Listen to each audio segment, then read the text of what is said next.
Hi, this is the first in a series of video clips that I'm creating for you to kind of give you a background and some more information about the group project that you're doing for EDIM 502.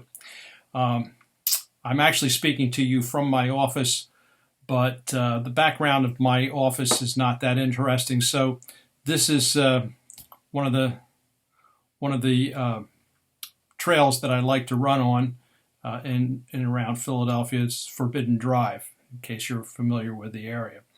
Anyway, the first thing I'd like to talk to you in this particular clip is about expectations and general process, group process. The first thing I want to say is that I really don't want you to expect that you're going to, I don't expect you to develop mastery over project-based learning through this course. PBL takes time to implement and improve over time. Basically, I want you to aim for the Buck Institute Gold Standard, which you'll read about during the course. But the expectation is to become familiar with the fundamentals of PBL and to gain experience with the design process.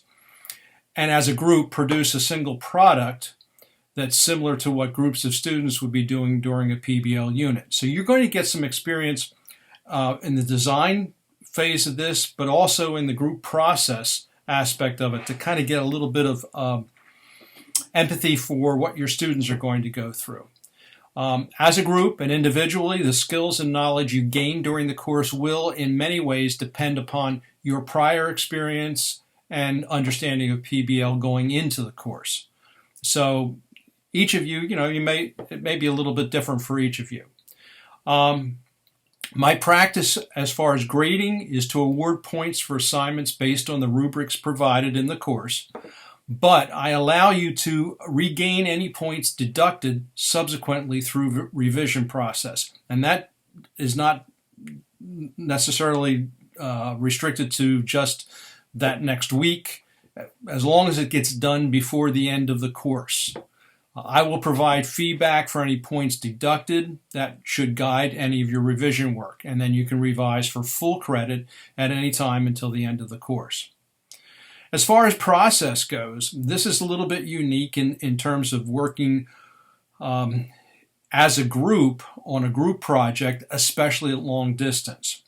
So a couple of tips, really important. One of the most important things I think I can suggest to you is that immediately, as soon as possible, first thing you want to do is share as much contact information for each other as you can. Alternate email addresses, phone numbers, which phone numbers work, what's a cell phone, what's a home phone, where you want a text message sent if that's necessary.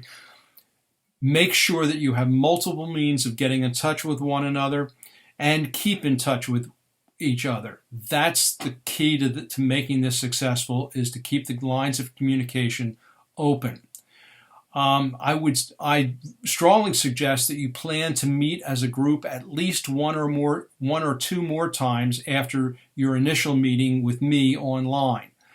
Please don't rely on emails alone. It's too easy to accidentally forget someone in the group in the to field or inadvertently delete part of a prior thread that gives context to your message.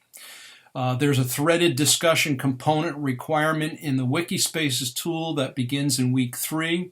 I really suggest that you make use of this to archive your communications as well as to work asynchronously when you think of something that you might want to bring up to the group or add to the discussion, and you're not during between times that you meet. Post it there in that threaded discussion in the Wikispace. That will be captured and everyone will be able to get it. If you start feeling overwhelmed or you get confused or you have some questions about what's going on or how to do something, I'd like to suggest this sequence. First, ask each other. Turn to the other members within your group. Send an email to the group asking, do you know how to do this? Do you know what's expected? What's your take on it? assuming that that doesn't work, or if that's not appropriate, post your question to the Tips, Tricks, Q's, and A's discussion forum in live. And by the way, please feel free to answer any questions that you see posed there, because I don't always have the answers. You may have a better answer or experience, or have some relevant information. That's fine if you have a little time, lead time to do that, and time's not a critical component. If it is, send me an email. Now, I do get an email notification as soon as someone posts in Tips, Tricks, Q's, and A's. So I'll still get an email if you post there. But if you if you do email me, and I think it really is something that's relevant that other groups should know about, then what I'll do is I'll copy and paste my answer into Tips, Tricks, Q's, and A's. And finally, if it's urgent, if it's really a time issue, do give me a call. You have my cell phone. It's 610-633-3895. It's okay to give me a call. If I can't answer it at the moment, leave a voice message when you can receive a response or what the question is, and I'll get back to you as soon as I can. The other thing I want to mention is I want you to be aware of your different working styles. There will be those of you who like to get things done immediately, who are the ones who tend to have the assignments done at the very beginning of a week before they are due. And there are those of you who will wait for inspiration to strike much closer to a deadline because that's the way you work best.